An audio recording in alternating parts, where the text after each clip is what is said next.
Filipenses 3:20 foi o tema desse ano. Ou é o tema dos jovens, né? Aí é quando eles vão decidir depois. Mas diz assim, Filipenses: a nossa cidadania, porém, está nos céus, de onde esperamos ansiosamente o Salvador, o Senhor Jesus Cristo. A nossa cidadania está nos céus, de onde também aguardamos o Salvador, o nosso Senhor Jesus Cristo. Então nós somos, ou a nossa pátria está nos céus. E como nós ouvimos, e já a palavra ela é bem clara, dizendo que a nossa cidadania, nós somos cidadãos do céu. Nós somos então extraterrestres. Nós não somos da terra, nós somos do céu.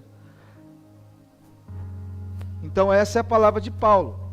Paulo começa, e Filipenses é um livro extraordinário, como, né, os meninos me usaram bem aqui, é o livro da alegria. Alegrai-vos, mais uma vez vos digo. Então diga para alguém assim, se alegra.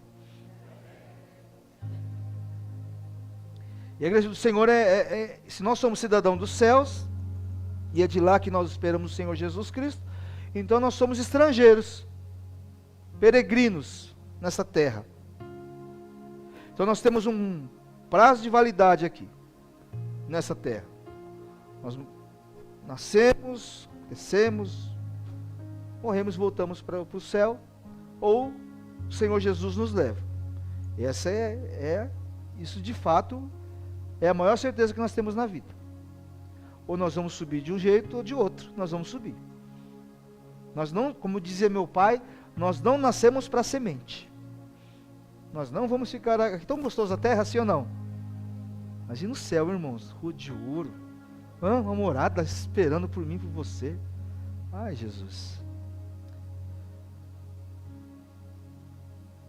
Porém, não se obtém uma cidadania celestial sem apresentarmos requisitos para entrarmos naquele lugar. Por exemplo, para nós irmos para outro país, alguns países precisam do quê? Só o passaporte não vale você entrar. Você tem que ter um visto. O menor visto que tem é o de turista. Eu não sei nos States, nunca fui para lá, na Suíça, já fui para o Japão. O mínimo lá é 3 meses, que é o de turista. Tem que comprovar renda, comprovar um monte de coisa, o lugar que você vai ficar. São 3 meses. 3 meses. O de trabalho é um pouco maior, dependendo o seu grau de parentesco da pessoa de origem do Japão. Você fica 1 ano, dependendo 3 anos. Esse é o máximo de um visto de trabalho, 1 a 3 anos. Ou você pode então ter o visto permanente, só que aí você tem que ter alguns requisitos maiores. Pelo menos você tem que ler o kanji, alguns deles. Você tem que saber falar japonês. Mesmo assim nós não somos japoneses, nós somos estrangeiros, né? E aí, para você ficar mais tempo lá, você precisa renovar o seu visto. E aí vem a renovação, você precisa ter, né, ter todos os documentos, ou seja, você precisa de tudo de acordo para você ficar naquele lugar. E nós, para irmos para o céu, nós temos os nossos requisitos também para entrar lá. Sem santidade nós veremos o Senhor, né? E o principal deles, o que vai carimbar o teu passaporte, é ter o Senhor Jesus como seu Senhor e Salvador. Esse de fato, você levantou a mão, confessou publicamente, creu no coração, confessou publicamente, você está salvo. O seu passaporte está lá. Mas aí vem o decorrer da sua vida cristã, que você precisa então, né, caminhar com Cristo. E o que a gente identifica um cidadão do céu? É um terno com uma gravata, e um aleluia, um vaso, varão. É assim? O que identifica você como cristão? São suas atitudes que você toma diariamente. Não é o seu cabelo longo. Não é o seu falar. E tem gente, irmão, que quando sobe aqui, até a voz muda. Glória. Não é? Ele está aqui, vai acertar. Aí só aleluia. Que língua é essa, gente? Você não conhece ninguém assim não, né? Não, graças a Deus, é. E não é isso que vai identificar. É o seu comportamento, a sua transformação de vida. Então nós não somos daqui, amém? Mas se nós não somos daqui, o que nós fazemos aqui? Mas temos uma boa passagem, sim ou não? Porque Deus diz que nós temos, o ladrão vem para matar, roubar e destruir, mas ele veio para nos dar uma vida, e uma vida em abundância. É só eterna, abundante. Então nós precisamos ter uma vida abundante na terra, amém? Você já assistiu aquele filme ET? Não, você não assistiu, não. Você não assistiu. Só eu que assisti. Você não conhece, né? ET. Você não conhece não, né? É um extraterrestre, sim ou não? Ele vem para uma expedição para vasculhar a terra, reconhecer o ambiente, e aí ele vê os outros, os ETs, vê lá o ser humano e vaza.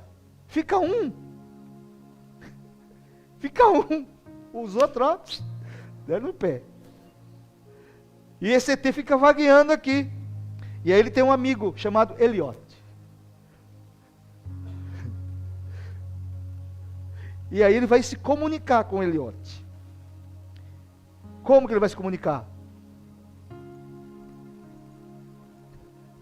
Aí o Elliot faz um negócio assim, né? Um negócio de comunicação. Aí ele vai falar através de voz e de luz lá para o céu. Assim como nós falamos com Deus. Não é?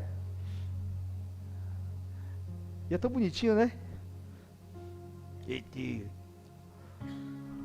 Home, telefone. Depois do K9, esse é o... Tem algum visitante aqui hoje, nessa manhã? Deus abençoe, viu? Vai se acostumando, viu? Nós somos da terra. Qual é o seu nome? Jéssica. Deus abençoe, Jéssica. Obrigado pela visita. Vamos aplaudir ao Senhor pela vida da Jéssica. Glória a Deus. Seja bem-vinda, Jéssica. Aí ele vai com aquele dedinho lá, toca no dedo. Aí ele vai para onde? Vai para casa.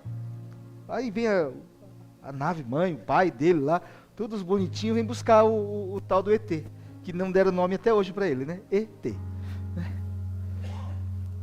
E o salmista vai dizer, Salmo 115, 16, os mais altos céus pertencem ao Senhor, mas a terra ele confiou ao homem.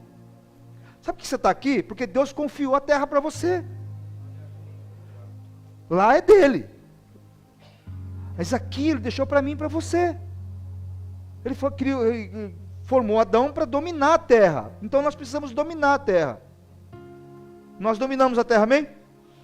O homem perde o domínio lá com Adão. Adão recebe, Adão perde. Como? Pecando.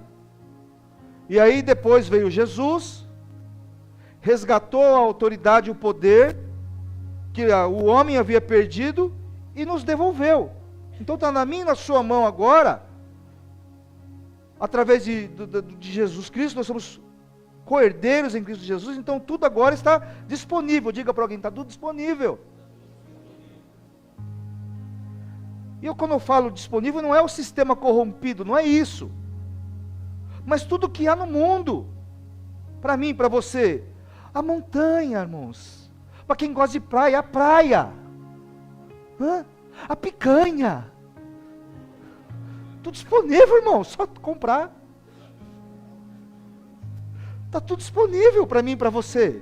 Amém? Tem um lugar reservado para nós, uma herança para nós desfrutarmos.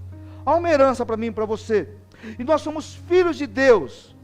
Deus é Pai, Ele é amor, e nos amou muito, dando tudo isso para mim e para você. E quando eu falo de herança, que Deus nos deu, não estou falando só de bens, dinheiro, há muito mais que isso. E como nós fomos na segunda-feira, na casa do irmão Luiz, a Rosângela falou do filho pródigo. Irmão, aquilo começou a borbulhar dentro do meu coração. E é um camarada que ele tinha herança, ele tinha bens. O pai dele era fazendeiro. Aliás, é uma parábola, tá? Não é uma realidade, é uma parábola. Deus, ele usa várias formas de falar conosco na própria Bíblia. Ele chama a gente de árvore, ele chama a gente de fonte, ele diz que a gente vai sair rios. Então são tudo alegorias, palavras alegóricas que vão expressar alguma coisa que Deus quer falar conosco. E Jesus, ele foi o que mais usou parábolas para falar comigo, com você. O que é parábola? São pequenas histórias, contos, para você poder entender, interpretar aquilo que ele está querendo dizer. Às vezes, como aqui a gente fala alguma coisa assim que é alegoria, e as pessoas mais chatas falam assim, o que ele está dando risada? São alegorias. E a gente chama a gente de palhaço. Eu não chamo eu de palhaço, não fala isso comigo não. A gente faz alegorias para poder introduzir dentro da mensagem, porque através dessas alegorias, às vezes a gente vai dar uma risada, outra, mas são coisas que vão se encaixar dentro da mensagem. Ninguém vai ficar contando piadinha aqui, amém? Obrigado você que está aí. Nós não estamos aqui para isso, nós estamos aqui para contar alegorias, e elas vêm. Então Lucas capítulo 15 vai contar 3 parábolas. São a mesma história, o mesmo enredo, contando em 3 parábolas. A da ovelha perdida, a da dracma e o do filho pródigo, ou do filho que se perdeu. Então são 3 parábolas em um. Eu quero falar hoje sobre o filho pródigo. Está lá em Lucas capítulo 15, e no verso 11 ele diz assim: E disse um certo homem que tinha 2 filhos, e o mais moço deles disse ao pai: Pai, dá-me, diga, dá-me a parte dos meus bens, a parte dos meus bens, que me pertence. E ele repartiu por eles. Ele pediu o quê? Ele pediu o quê? Os bens. Mas moço disse ao pai: dá-me a parte dos bens que me cabe. E ele repartiu os, ou fazenda. O filho pede o quê? E o pai reparte o quê? Fazenda. E poucos dias depois, o filho mais novo, ajuntou tudo, partiu para uma terra longínqua, e ali desperdiçou os seus bens, vivendo dissolutamente. A história do filho pródigo fala de um filho que acessou. É dele? É dele ou não? Eu estou vendo gente fazendo assim, gente fazendo assim. É dele ou não? É dele. Mas é o momento? Ah, agora todo mundo concordou. É dele. Segundo os judeus, se tem 2 filhos, vão ser divididos em 3. Uma parte para o mais novo, 2 para o mais velho. O mais velho sempre sai ganhando. E aí, pastorzão? Lucro, hein? No Brasil é igual, né? Não tem briga de herança, né? Oi, calma. Algum começou a brigar com o irmão aqui já, dentro da igreja, não pode isso não. Vai discutir isso lá na sua casa depois. O pastor falou que é 3 por 1, então... Lá no contexto aqui, amém? Deixa eu acelerar aqui. Bens aqui, bens, da minha parte dos bens que me pertencem, vem da palavra grega ousia, que quer dizer dinheiro, literalmente dinheiro. Então ele fala: dá-me a parte do meu dinheiro que me pertence. Ou seja, a ideia de propriedade, olha, eu quase que eu li errado aqui, propriedade pessoal, riqueza tangível, é a herança legítima, algo que normalmente seria dado após a morte do pai. E o pedido do filho mais novo, portanto, ele é um pouco ofensivo. Aliás, ele é ofensivo ao pai. Ele ofende o pai. O pai não morreu ainda, mas ele está pedindo a parte que lhe cabe. Porque herança só é dada depois que morre, sim ou não? Aqui o pai está vivo ainda. Então ele ofende o pai, me dá a parte que me cabe. E o pai vai dividir a fazenda. Fazenda não é óssea. Fazenda é bios. Bios vem de bio, que é vida. Eu vou repartir aquilo que me traz vida para você. Você quer dinheiro, eu vou repartir aquilo que é o meu sustento para te dar. Ele pede riqueza, ele pede o dinheiro, e o pai vai repartir vida. Algo que faz a sobrevivência dele. Ao repartir o bios, o pai não está apenas dividindo bens materiais, mas abrindo mão do seu próprio sustento. Isso aqui ainda é parte do meu sustento. Mas já que você quer, eu vou te dar. Então agora a vida do pai está sendo fracionada em benefício a um filho ingrato. E o direito legal do filho, óssea, agora se torna sacrifício pessoal do pai, bios. O pai está dando algo que é custoso para ele, algo que é vida para ele. O filho acha que aquilo só é dinheiro, o pai não, por aquilo é vida. Olha a diferença de pensamento de um de outro. Ele só acha que aquilo é dinheiro, porque ele não sabe aquilo quanto custou para o pai conquistar aquilo. Aquilo custou uma vida. E ele está pedindo, me dá parte da sua vida, da sua bios. O filho vai, o pai então ele faz a conta da parte do filho, e aqui diz que juntando tudo, e o filho não sai imediatamente da casa do pai, diz alguns dias depois. Alguns dias depois, porque ele recebe algo do pai, e ainda ele permanece alguns dias na casa do pai, mas depois ele resolve sair da casa do pai, porque ele já tem aquilo que ele queria, e ele tendo aquilo que ele quer, ele já acha que ele pode sair para onde ele quiser, porque agora eu tenho aquilo que eu acho que dá para mim sobreviver, aquilo que eu posso fazer o que eu quiser. Então eu pego essa parte, ele pega essa parte e vai embora. E nós sabemos que ele, na sua imaturidade, ele gasta tudo, dissolutamente, porque ele já pede de uma forma imatura para o pai, e quando a gente pede de uma forma imatura, a gente recebe de uma forma imatura, a gente vai gastar de uma forma imatura. Porque é um velho deitado que diz que aquilo que vem fácil vai. O pai gasta bios para receber aquilo. O filho não sabe nem o que é bios ainda, porque o filho só está ali, ó. Aí ele pega R$100, já viu gente que pega R$100, acha que dá para fazer tanta coisa. Vamos no shopping, fazer o quê? Eu vou pagar almoço para mim, para você, almoço para... Aí chama a avó, chama o avô, ele acha que R$100, é esse menino aqui.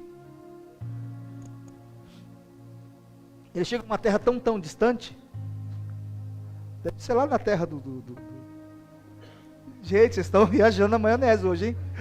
Gente, que mentalidade desse povo. Então, ele está naquela terra. É, porque deve ser lá, porque para deitar na lama dos porcos, pode ser lá, irmão.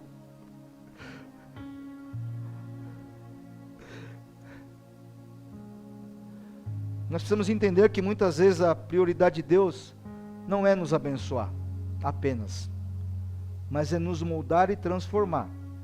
E Ele só molda e transforma dentro da casa dele. Ele estava tempo na casa do pai, recebe as coisas, vai embora. Primeira palavra que eu quero falar para você aqui nessa manhã é: aguarde o tempo e o modo de Jesus. Aguarde o tempo e o modo de Deus. Tudo o que você precisa já existe. Já existe. Já existe, só não é o tempo ainda. Tem coisas que já existem, mas não te deu porque você não tem maturidade para receber aquilo que Deus tem para você. Talvez você não tenha estrutura ainda para receber aquilo que Deus está para liberar para você. Porque Deus, Ele quer transformar o seu coração antes de te abençoar. Primeiro é de dentro, depois é para fora.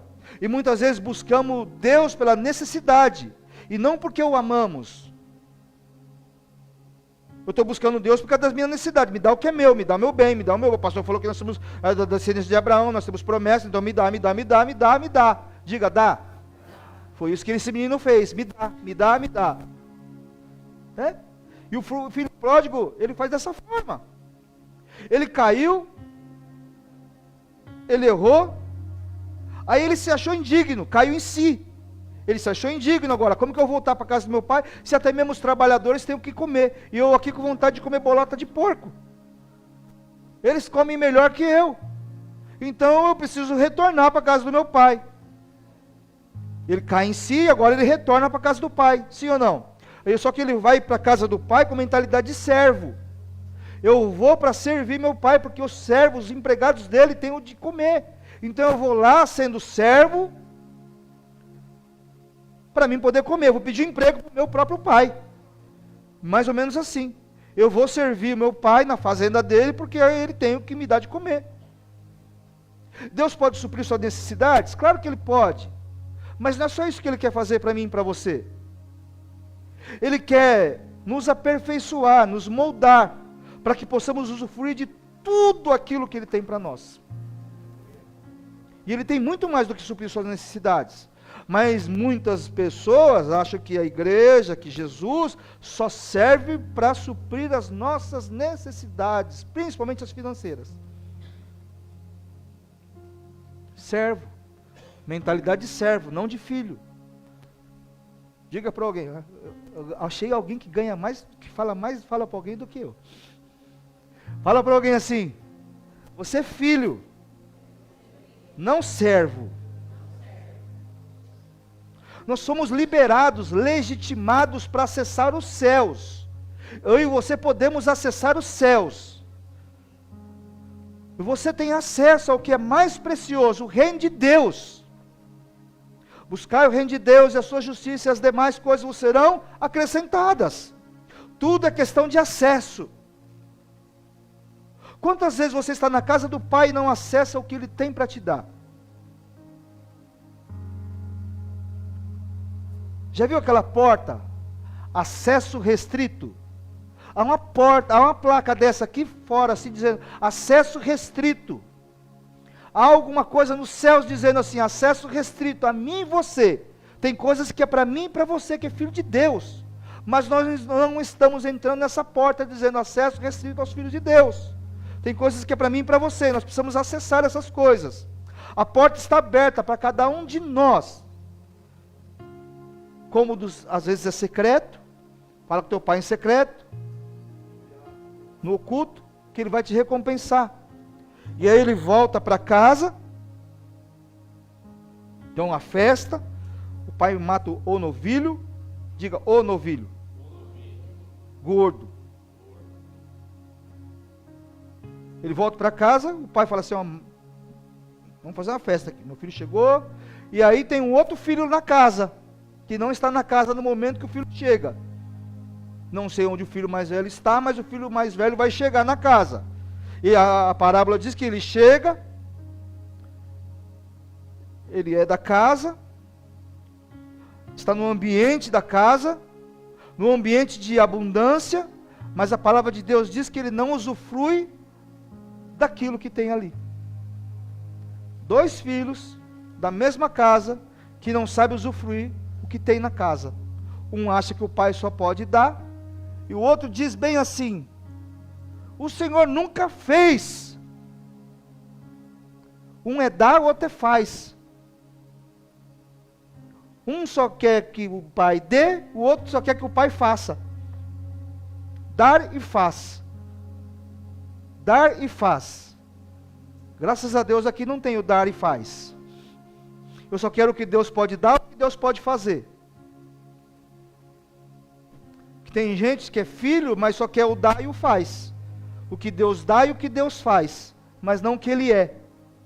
Porque ele havia um pai totalmente generoso, bondoso e amoroso, mas ninguém acessava o pai. Porque eu não está nem preocupado com o coração do pai, eu quero minhas coisas. E o outro também não está nem interessado que o pai pode liberar para ele dentro da casa. O Senhor nunca fez. Como que eu nunca fiz se tudo é seu? Tem coisas que Deus não vai fazer, porque já é nosso. E você está, faz, Senhor. Já dei autoridade e poder para vocês.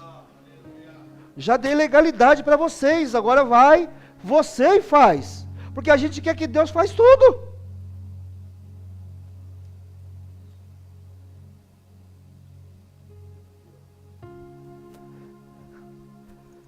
O filho mais velho estava na casa.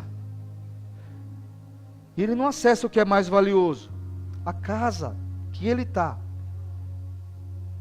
Ele não se comportava como um filho, mas também se comportava como um servo. Olha aqui o que ele diz. E o seu filho mais velho, versículo 25. E o seu filho mais velho estava no campo, e quando veio e chegou perto da casa, ouviu a música e as danças. E chamando um dos servos, perguntou-lhe o que era aquilo. Ele disse: veio o teu irmão e o teu pai matou o bezerro cevado, porque recebeu são e salvo.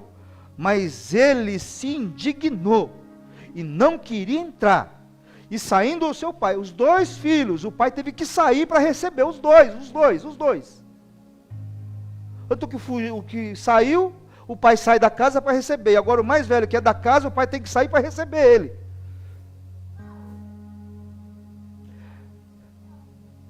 E o pai saiu, rogava-lhe para que entrasse. Mas respondeu ele e disse ao pai: eis que te sirvo.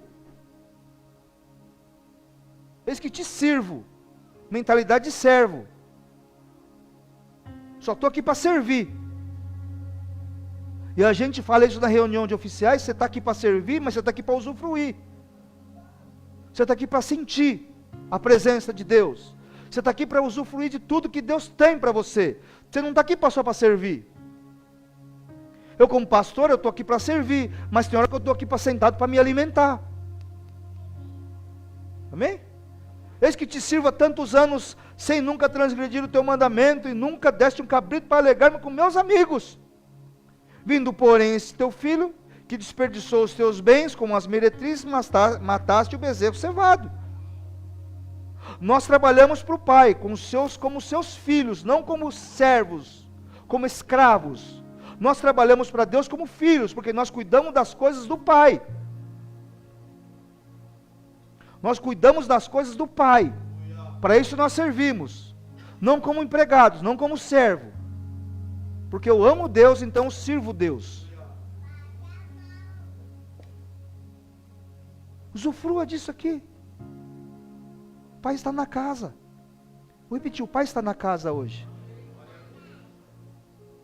Quantos estão na casa do Pai e não tem acessado o que Ele tem reservado para você? Deus é um Pai amoroso e deseja nos abençoar. Mas Ele não é apenas isso. Ele é um Pai. Um bom Pai. Um bom Pai. Precisamos acessar o que já existe. Já existe nas regiões celestiais. Nós precisamos acessar. E o filho mais velho, ele se limitava à dor do coração dele. Ele se limitava àquilo que o coração dele sentia. O que o coração dele sentia? Dor e a comparação. Por isso, quando ele viu a recepção do filho mais novo, quando ele chega, o filho mais novo, tem festa, tem música. Este teu filho, uma expressão que demonstra o que ele sentia. Esse teu filho perdeu os bens, gastou tudo, com isso, com aquilo outro, e o Senhor faz festa, esse teu filho. Salomão diz: sobre todas as coisas, guarde o teu coração, porque dele procede as fontes da vida. Tem gente com o coração, esse teu filho, comparação, rancor, porque o outro foi abençoado, e eu não. O outro recebeu a bênção, e eu não. O outro casou, e eu não. O Senhor não gosta de mim, porque você está se comparando com o outro que recebeu, e você não. Em vez de você se alegrar com o irmão, e você comemorar a bênção do irmão, Você está aqui, e eu, e eu, e eu, e eu, e eu. Enquanto você ficar com esse eu, e eu, e eu, seu coração está fechado, não está aberto. Tem feridas no seu coração. E então precisa ser curado primeiro para depois receber, usufruir. Porque tem muita gente na casa que fica se comparando com os outros. Na casa do pai. Com o irmão. Não é com o da rua, não é com o da rua, desculpa. Não é com o outro que não serve a Deus, não é com esse que está se comparando. É com o irmão da casa. E talvez o irmão é mais novo. Chegou agora, já recebeu a bênção. Deus abriu a porta, Deus aumentou o salário. Está feliz, já é diácono, já é presbítero, já é pastor, já é semi-querubim, já é isso, aquilo outro, e eu? E eu, e eu, e eu, e eu, e eu, e eu? E você não usufrui.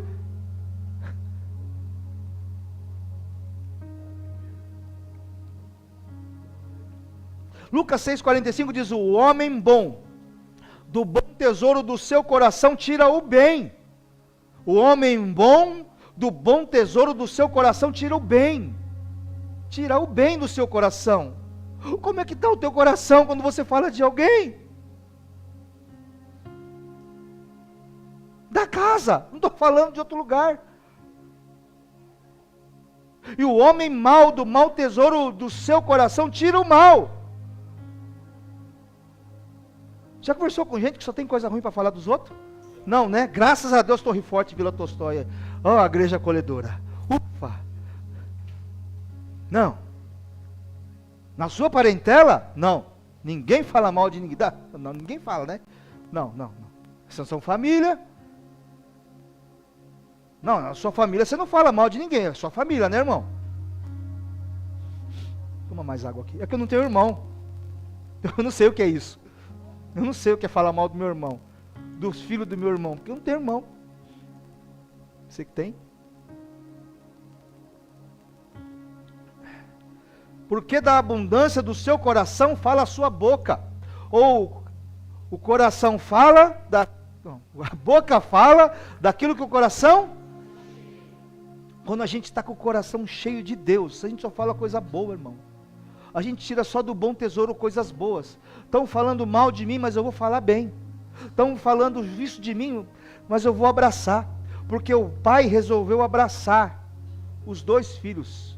O pai resolveu abraçar o filho ingrato e o filho que tinha um coração ruim dentro da casa. O pai abraça os dois.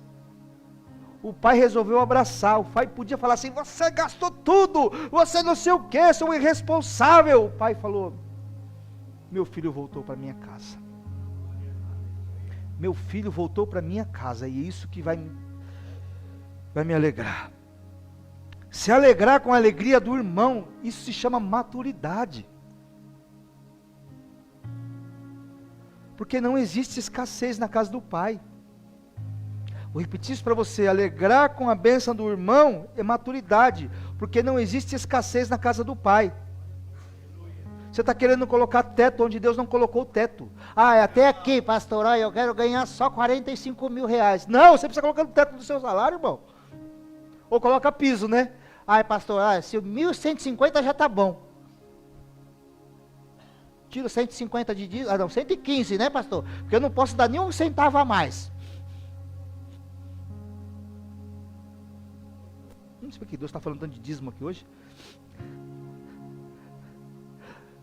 Vou falar uma frase para você que você vai ter que guardar isso. Escreve no seu bloco de nota, no seu status, já bloco de status aqui, ó, já põe no status aqui, já coloca lá, texto. Aquilo que você celebra, você atrai. Aquilo que você despreza, você perde. Golias, ele perdeu a batalha. Um dos motivos de perder a batalha foi porque ele desprezou Davi. Mical desprezou Davi, nunca mais teve filhos. A gente, quando despreza, a gente perde. Você tem desprezado pessoas da sua família, depois você quer que ela mande mensagem para você. Quem desprezou foi você. Pronto, falei. Mandou? Aquilo que você celebra, você atrai. Celebre a conquista do outro, pois o Pai nunca vai te deixar faltar nada. Deus está o tempo todo sorrindo para você. Você está com a cara assim e Deus está assim, ó. Aí minha esposa me dá cada lavada, gente, que é brincadeira. E eu vejo Deus falando através dela. Para de ficar com essa cara amarrada. Sorria, porque Deus está sorrindo para você. Sabe aquela plaquinha assim, ó? Você está sendo filmado, né? Deus está, ó, só filmando você. Então, ó, dá um sorrisão para Deus aí. Dá um sorrisão para Deus agora aí. Pastor doido. Somos filhos de Deus. E quando o mundo espiritual nos vê, o que ele nos enxerga foi o que Jesus fez na cruz do Calvário. E através de Cristo Jesus, somos mais do que vencedores. Recebemos palavras proféticas, é bom ou não é? Claro que é bom. Palavras proféticas. Desejamos que elas se realizem, sim ou não? Mas parece que às vezes não acontece aquilo que foi falado para nós. Enquanto na verdade nós temos que desfrutar. Deus falou, vamos começar a desfrutar. E a gente fica remoendo, quando vai ser, pastor? Quando vai ser Deus? E aí Deus, quando vai ser Deus? O pastor Reginaldo liberou uma palavra, quando vai ser Deus? Olha, pastor, eu vou cobrar do pastor. Deus, eu vou começar a falar do pastor. O pastor fala, não cumpre. O pastor fala, não acontece. O pastor falou que ele vai levantar muitas crianças aqui. Ah, não... Desfrutar. Você fica remoendo, descansa do Senhor. Confia nele. Você já ouviu aqui, e o mais ele fará. O filho que ficou na casa também não usufruía do que estava à disposição dele, porque ele se via como servo.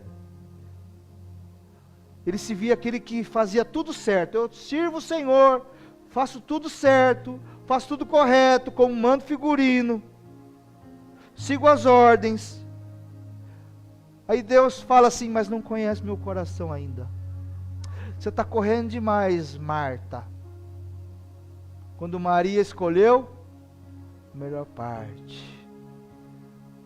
Sei que você não gosta disso, mas dá um sorriso para alguém falar. Descansa, Marta. Deixa Maria falar mais alto.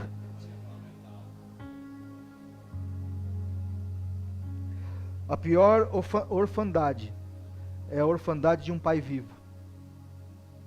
Aquele filho não via o pai, via apenas Deus como Senhor, ou o pai como Senhor. Deus nos dá, enquanto dormimos, enquanto descansamos. Tudo que você tem, e o que vai ser, vai vir dele. E se vai vir dele, descansa, porque ele sabe a hora certa de colocar nas tuas mãos. Por que está tão ansioso? Deus quer seu coração. No Velho Testamento, o povo de Israel não tinha essa noção de Deus como Pai. A palavra Pai, no Velho Testamento, aparece 14 vezes, mas com uma nuance, mesmo assim no sentido de Criador e Provedor. Eles chamavam Deus de Pai, mas como Criador e Provedor. Já no Novo Testamento, a palavra Pai, referindo-se a Deus, aparece 272 vezes. E o sentido é de intimidade com Deus. Para os judeus era algo inconcebível, algo inaceitável. Eles entendiam que ninguém poderia se referir a Yahvé como Pai. E Jesus quebra tudo isso dizendo: Abba, Pai. Paizinho. Eu nunca na minha história consegui chamar meu pai de paizinho. Porque eu e meu pai não tínhamos tanta intimidade assim. Nós tínhamos o nosso amor, o nosso respeito, mas essa intimidade. Eu abraçava meu pai.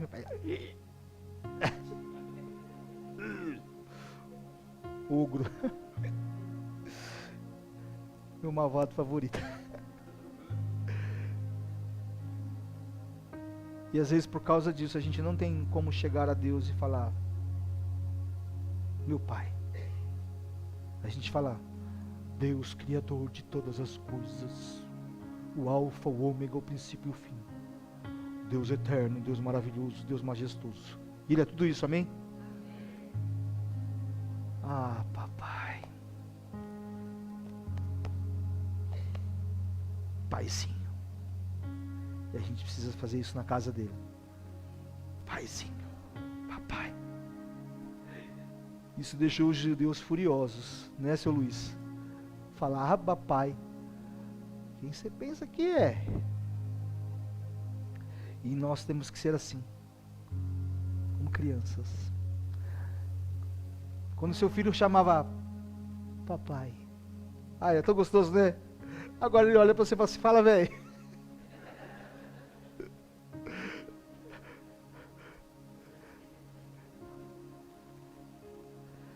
Ai, Jesus, vamos lá. Os dois filhos viam o pai como o Senhor, mas o pai os viam como filhos. Deus te enxerga nessa manhã como filho, como filha de Deus. O filho pródigo, então, ele vem com fome. Eu quero pelo menos um pouco de comida, porque os jornaleiros, os servos do meu pai têm de comer, e agora eu vou começar a pregar. Ele chega com uma roupa rasgada, pela humilhação, e o pai diz, coloque nele as melhores roupas, diga melhores roupas. Ele chega lá todo rasgado, sujo, o pai coloca nele as melhores roupas, melhores roupas. Quando eu digo melhores roupas, não digo roupa da Nike, da Zara. Você pode usar assim ou não? Pode ou não? Não é ostentação, não? Pode ou não? Pode comprar para mim também.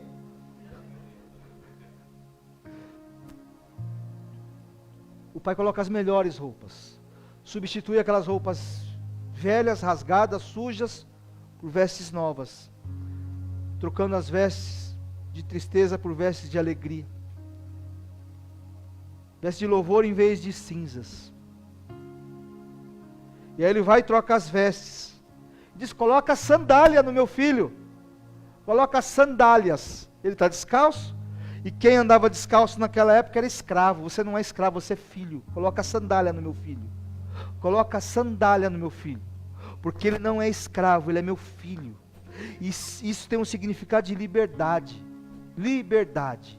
Escravo anda descalço. Preso. Filho é livre. Sandália. Coloca sandálias nele. Os escravos descalços e agora o filho. O pai está devolvendo a liberdade para o filho.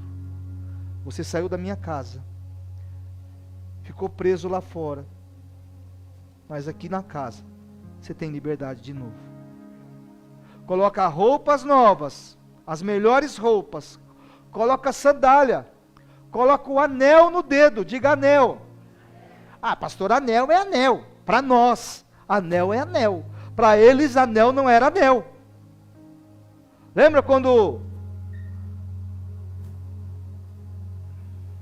Mardoqueu, humilhado, e depois o rei coloca um anel na mão dele, porque agora ele tem aqui o sobrenome do rei aqui, o carimbo aqui, o registro.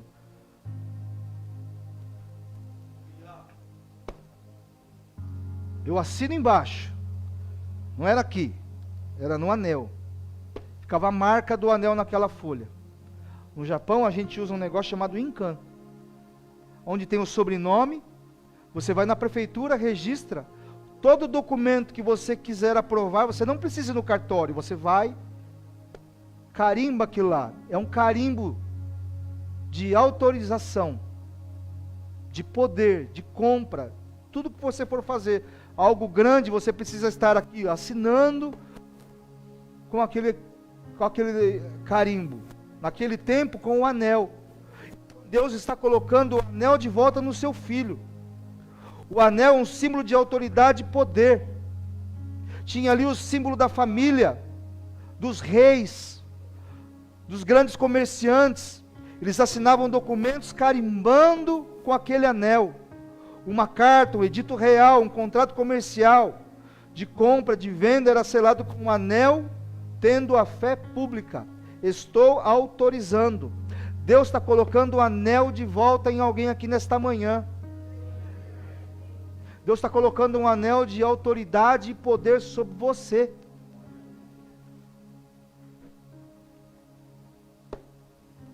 Aí eu acho que era um baita do anelzão aqui, ó. O pai colocou roupa nova, sapato, sandália. Agora o filho está no anelzão aqui no dedo. Só que ele estava com... Qual foi a última coisa que Deus fez? Que o pai fez? Ele dá de comer. Primeiro você troca as vestes, agora vou saciar as suas necessidades. Eu resgato todas as coisas, depois as suas necessidades. Vou repetir isso para alguém aqui. Primeiro ele resgata todas as coisas, para depois as suas necessidades. Nós queremos sempre as nossas necessidades, porque quando Deus supriu a necessidade desse cara primeiro, ele foi embora. Então primeiro, ele resgata a sua autoridade, a sua liberdade, as suas vestes, e agora sim, ele vai dar um novilho. Diga, o novilho. O filho mais velho falou assim: o senhor não me deu nenhum cabrito qualquer. Sim ou não? Aqui o pai diz assim, ó, eu não sei qual a tradução que está aqui, mas tem traduções que diz: o pai manda matar o novilho gordo. Não é um cabritinho. Não é o patinho. Não é o colchão duro. Não é nada contra, hein? Mas é a picanha. O novilho gordo. O novilho gordo. Aí eu paro para pensar, se o novilho está gordo, ele já vem maturando, essa palavra? Ele já vem cuidando desse novilho há muito tempo. E se ele está cuidando desse novilho há muito tempo, é que o pai está esperando a hora que o filho volta, para matar o novilho que já foi separado desde a hora que ele saiu. Desde a hora que ele saiu, o pai já está cuidando do novilho, dizendo assim, ó, novilho, come bastante, olha aqui, ó, porque você vai dar um bom churrasco para quando meu filho chegar. O pai já vem cuidando de coisas para você, para quando você estiver no momento certo, ele fala assim, o novilho gordo está pronto para você. Porque Deus não vai te dar uma casa, Ele vai te dar a casa. Diga, a casa. Deus não vai te dar um emprego, Ele vai te dar o emprego. Eu não sei os homens, mas as mulheres, meu Deus, você gastou isso nesse sapato? Não é o sapato, é... Nossa, que perfume caro! Não é o perfume, é... Você gastou tudo isso na chapinha? Não é... É... O pai não escolheu um bezerro. Ele escolheu o novilho gordo. Deus não tem qualquer coisa para você. Ele tem a coisa preparado para você. Deus não tem qualquer salário para você, Ele tem o salário para você. E talvez ele não é um dos melhores, mas é o salário para você. É sobre o que Deus está preparando para você. Não é sobre o que já tem, sobre o que é sobre o que Deus está preparando para você. Eu acredito muito nisso, irmãos, que o pai, enquanto o filho sai, o filho está tratando, está maturando, está tratando aquele novilho, porque ele fala, o novilho, aquele que está separado lá, aquele que está preparado lá, esse que é para matar para o meu filho. Aí o filho mais velho chega, com o coração duro, com o coração amargurado, com o coração ressentido. Pai, o senhor não deu nenhum qualquer bezerrinho. E o pai só olha e fala assim, oi? Você que não entendeu ainda. Esse bezerrinho que você quer é seu também. Aquele bezerrão também é seu. Porque tudo que está aqui é seu. Sabe por que era dele? Porque o outro já tinha levado a parte dele. E aquilo tudo era tudo dele. E talvez o que chateou ele foi que, por ser dono de tudo, herdeiro de tudo aquilo, o outro filho vem, ainda vai usufruir da festa. Sabe qual é o nosso maior problema? É que a gente fica na casa, permanece na casa, não usufrui da casa, mas quando voltam arrependidos, a gente fala: o que esse cara está fazendo aqui? Ele está aqui porque ele é filho. Ele volta para casa porque ele é filho. Não importa o que ele fez, não importa o que ele gastou, não importa isso, porque Deus não está cobrando nada dele, mas ele está aqui porque ele é filho. Todos vocês são filhos de Deus. Todos nós somos filhos de Deus. Todos nós temos que usufruir da casa, porque além de cidadão dos céus, tudo que está na casa é para mim e para você. O pai preferiu abraçar do que apontar. Quem é você para apontar o dedo na cara do filho mais novo? Quem te deu o direito disso? De julgar a vida de alguém? Tá assim, sabe por quê? Porque você não abraçou ele. Que se apontou. Sabe aquele teu filho que está dando trabalho? Para de apontar o dedo na cara dele. Abraça ele. É uma lição do pai hoje. Sabe aquele marido que dá tanto trabalho para você? Abraça ele.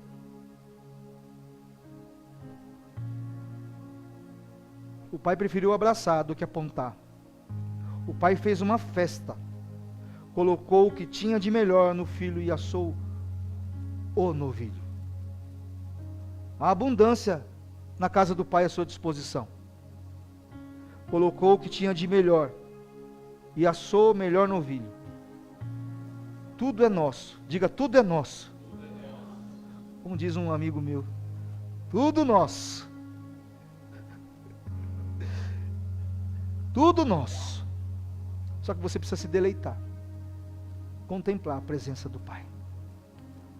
O Pai não quer só te ver, não quer que você só veja Ele como um Senhor, com S minúsculo. Ele é o Senhor absoluto, mas não quer ver você como não quer que você veja Ele como alguém que vai dar e fazer, mas alguém que é. O Pai estava na casa, e nenhum nem o outro usufruiu da presença do Pai. Que nós possamos usufruir mais da presença de Deus, não só na igreja, mas quando você sair por estas portas, quando você estiver naquele trabalho, amanhã, quando alguém for apertar o teu calo, você saber que a presença de Deus está com você, porque as bênçãos do Senhor te alcançarão, ela vai estar com você, a bondade e a misericórdia te seguirão, todos os dias da sua vida. Você nunca está sozinho, a presença de Deus sempre está com você. A presença de Deus está lá com a Malu, no hospital. A presença de Deus está com você, nesse momento. A presença de Deus está aqui, nesse lugar. Queria convidar você a fechar os seus olhos, não, fica de pé. Fica de pé. Apaga a luz aqui. Isso. Glória a Deus. Você não é um órfão, você não pertence a um Senhor com S minúsculo. Você pertence a um Pai de amor. Tudo que Jesus conquistou na cruz é direito nosso por herança. Há um olhar de graça, uma voz sobre você que vai além de você e da sua capacidade. Deus, Ele tem muito mais para mim e para você, mas o que Ele quer é chamar a sua atenção hoje. É para a presença dEle nesse lugar. É para a presença gloriosa de Deus. Eu não sei o que te atraiu aqui nessa manhã. Talvez o que atraiu nessa manhã foi uma necessidade financeira, uma necessidade do coração. Ele pode suprir tudo isso, Ele pode suprir tudo isso. Mas antes de você chegar com a sua necessidade aqui, o Pai já estava te esperando aqui. O Senhor já estava te esperando com uma roupa nova, tirando toda a roupa da humilhação, para colocar uma dupla honra em você. Para cada humilhação tem dupla honra. Te tira da escravidão, te coloca a sandália da liberdade. Sandália nos seus pés. Te dá autoridade e poder. E você tem autorização E Deus tem um novilho preparado para você. O novilho. Já que nós estamos em família, nós estamos na casa do Pai, quero te convidar a você pegar na mão de alguém, com todo carinho, com todo respeito. Você está autorizado a abençoar essa vida. Você está autorizado a abençoar esta pessoa. Dá uma chacoalhadinha assim, ó, de leve assim, fala: eu te abençoo em nome de Jesus. Nós vamos cantar uma canção. Vem pra frente aqui, seu Décio.